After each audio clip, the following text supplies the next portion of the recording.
श्री शिवाय नमस्तुभ्यम। हर हर महादेव। सोमवती अमावस्या आ गई है। सोमवती अमावस्या बहुत बड़ी अमावस्या होती है। इस पर हम जो भी कार्य उपाय करते हैं वह अवश्य ही हमें फल की प्राप्ति होती है। तो सबसे पहले तो सोमवती अमावस्या के दिन आप क्या करें, सुबह में उठ के यदि आपके घर के आसपास या आपके शहर के आसपास कहीं पर भी कोई पवित्र नदी हो, जैसे नर्मदा जी, गंगा जी, कोई भी नदी पवित्र नदी हो तो आप उसमें स्नान करें।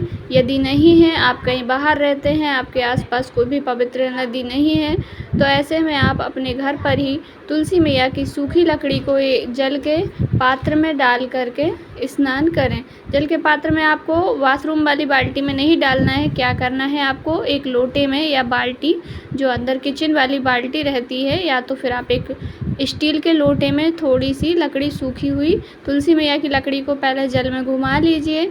5-7 बार ऐसे राउंड में घुमा करके फिर उसी जल को आपको ले जाकर आपके नहाने वाली बाल्टी में मिला लेना है, फिर उससे स्नान करें। यदि सूखी लकड़ी नहीं है तो आप तुलसी पत्र को भी इसी प्रकार डाल के कर सकते हैं।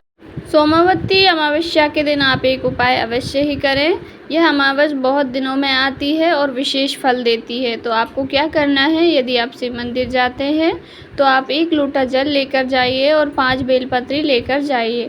यदि आपको 5 बेलपत्री ना मिले तो आप मंदिर से लेकर के धो के प्रयोग में ले सकते हैं। अब आपको क्या करना है, ध्यान से सुनिए।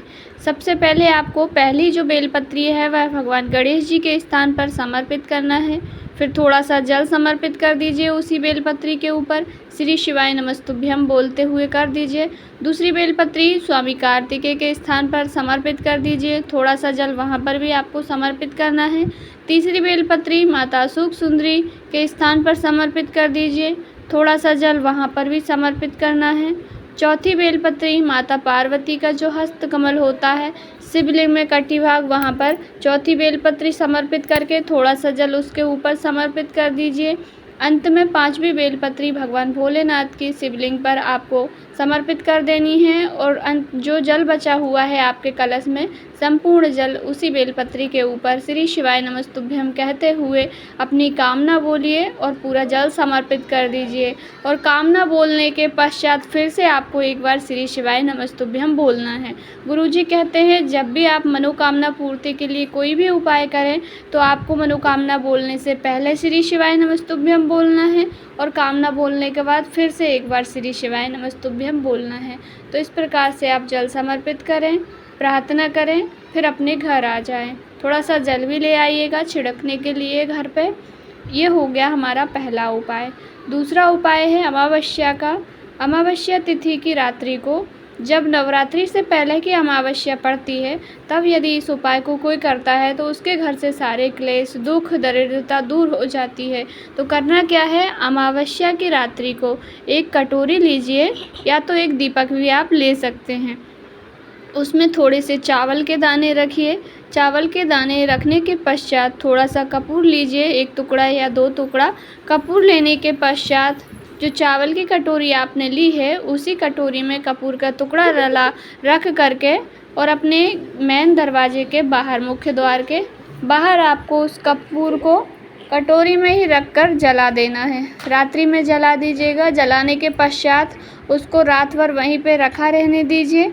फिर दूसरे दिन प्रतिपदा तिथि आएगी, नवरात्रि लग जाएगी। चैत्र की नवरात्रि लग रही है, तो आप नवरात्रि की प्रतिपदा के दिन, अमावस्या के दिन आपने जलाया और प्रतिपदा के दिन उस कटोरी के चावल को वहाँ से उठाएंगे और उठाकर या तो आपके घर में कहीं पक्षियों को दाना डालते हैं तो वहाँ डाल दें, नहीं तो किसी भी वृक्ष के नीचे, अर्थात पीपल के वृक्ष, बेलपत्री के वृक्ष, किसी भी पवित्र वृक्ष की जड़ में आप इन दानों को समर्पित कर दीजिए। वहाँ से पक्षी उन्हें ग्रहण कर लेंगे। 2 उपायों की हमने इस वीडियो में बात कर ली है। तीसरा उपाय है, आपको सोमवती अमावस्या के दिन पीपल वृक्ष की पूजन करनी है। वैसे तो प्रत्येक अमावस्या पर ही हम पूजन करते हैं, पर इस अमावस्या पर विशेष प्रकार से पूजन करनी है। यदि कोई बेटा या बेटी है जिनका विवाह नहीं हो रहा है, लंबे समय से 30 साल 40 साल उम्र अधिक हो गई है, शादी के रिश्ते भी आना बंद हो गया है, विवाह हो ही नहीं रहा है, या पति पत्नी के संबंधों में मधुरता नहीं है, लड़ाई झगड़े होते हैं, घर में क्लेश होते हैं, बात तलाक तक आ गई है, तब भी आप इस उपाय को अवश्य कीजिएगा। करना क्या है,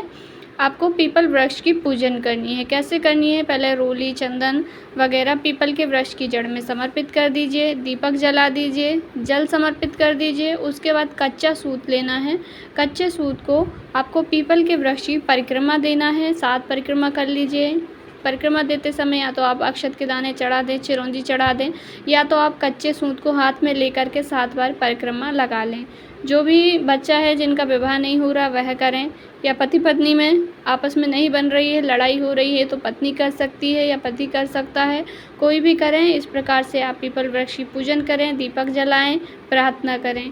जो भी व्यक्ति सोमवती अमावस्या के दिन इस उपाय को कर लेता है उसके घर में क्लेश दूर होते हैं। यदि विवाह के लिए करेंगे तो विवाह पक्का होगा, यदि लड़ाई झगड़े के लिए करेंगे तो लड़ाई झगड़े दूर होंगे। सोमवती अमावस्या पर ही यह उपाय किया जाता है और सोमवती अमावस्या कम ही बढ़ती है वर्ष में, इसलिए आप इस अमावस्या पर अवश्य ही कीजिएगा। इन उपायों से संबंधित आपके मन में कोई सवाल हो, कहीं पे कुछ समझ नहीं आए तो आपका अपना चैनल है, आप अवश्य पूछिएगा, हम आपको रिप्लाई अवश्य देंगे। मेरे द्वारा दी गई जानकारी आपको अच्छी लगी हो तो वीडियो को लाइक ज़रूर करें, चैनल पर नए हैं तो सब्सक्राइब करें, कमेंट बॉक्स में श्री शिवाय नमस्तुभ्यम हर हर महादेव अवश्य ही टाइप करें। श्री शिवाय नमस्तुभ्यम।